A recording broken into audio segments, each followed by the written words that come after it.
What began as intermission filler in the Super Bowl has evolved into a global spectacle. Ay, dime cómo le hago para olvidarte.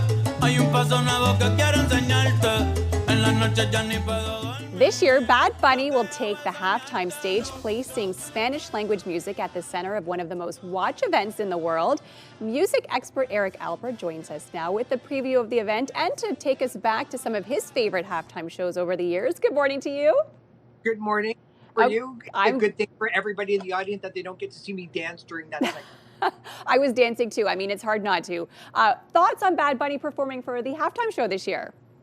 Yeah, this is going to be one of the biggest and the most popular halftime shows in history when it comes to the Super Bowl and the NFL. Not only is he the most listened to artist for the last 5 years, but he's certainly one of the most popular. He's the first Latin language and Puerto Rican artist to ever perform during the Super Bowl, at least to headline it. And it's going to be definitely one for the ages for sure. In fact, if you talk to me next year, he actually might be on this top 5 list. Ah, okay. So you're excited to see him. Do you think he's going to bring politics or make any sort of statement during his halftime show? Yeah, I think so.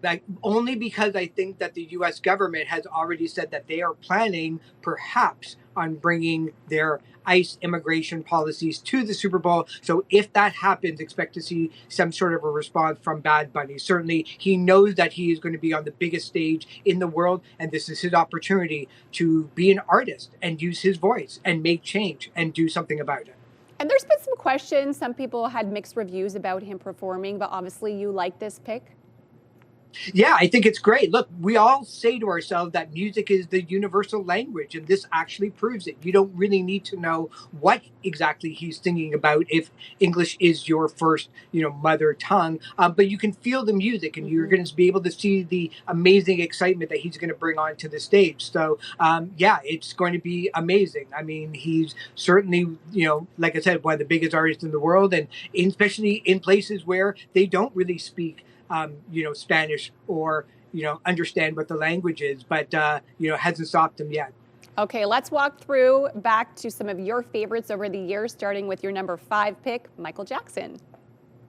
Yeah, before Michael Jackson, people's view of the halftime Super Bowl was marching bands and up with people. But look at him. Michael Jackson brought the stardom and the Hollywood and the pop hits to the Super Bowl for one of the very first times. And he brought the arena level concert to the Super Bowl. And this, back in 1993, marked a turning point for halftime shows that all of them after that have to do something as exciting as Michael Jackson did. I mean, look at him. He's amazing. Oh, so incredible. Okay, number 4 pick was Beyonce with Destiny's Child.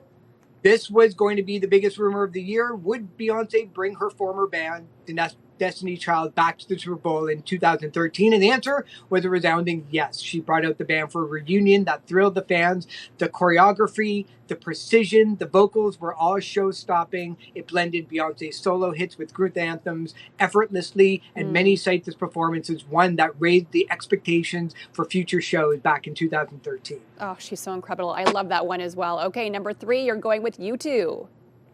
Now, U2 back in 2002, they delivered a real deeply emotional set just months after 9/11 happened. So they brought in their rock anthems with the tribute visuals honoring the first responders. And this performance resonated with viewers far beyond the sports fans. It emphasized unity and healing in a national moment, and their show is remembered for its sincerity and being really simple. There's no backup dancers. You didn't need superb lights. You just needed a message and the great songs that U2 brought.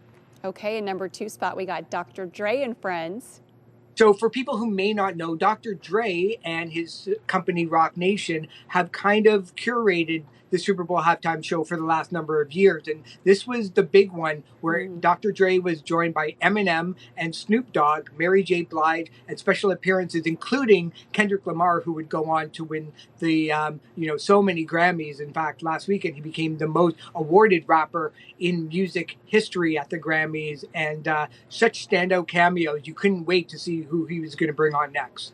Amazing. I remember this one. That was also a fun one. Okay, who is your number 1 pick of all time?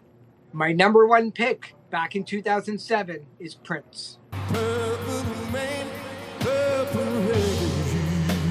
Oh yes, Don't it feel good? Only wanna see you, see you. Can I play this guitar?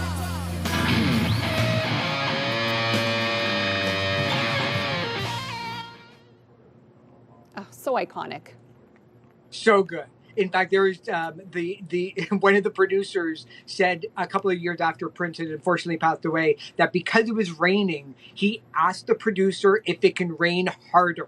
Oh. That's just how off the planet Prince lives. The fact that he thought that maybe this guy could control the rain during the Super Bowl, but he delivered a performance that is considered not just by me, but by so many people the greatest halftime show ever. He blended all of his showmanship with the guitar, and Purple Rain became one of the centerpieces of that show. You don't even need to watch this again as a reminder in February. You can watch it anytime and realize that this is a pure genius doing his thing in 15 minutes. Thank you so much, Eric, for joining us today. And of course, breaking down your top 5 Super Bowl halftime shows over the years. Of course, Prince reigning at #1, and we can't wait to watch Bad Bunny this weekend.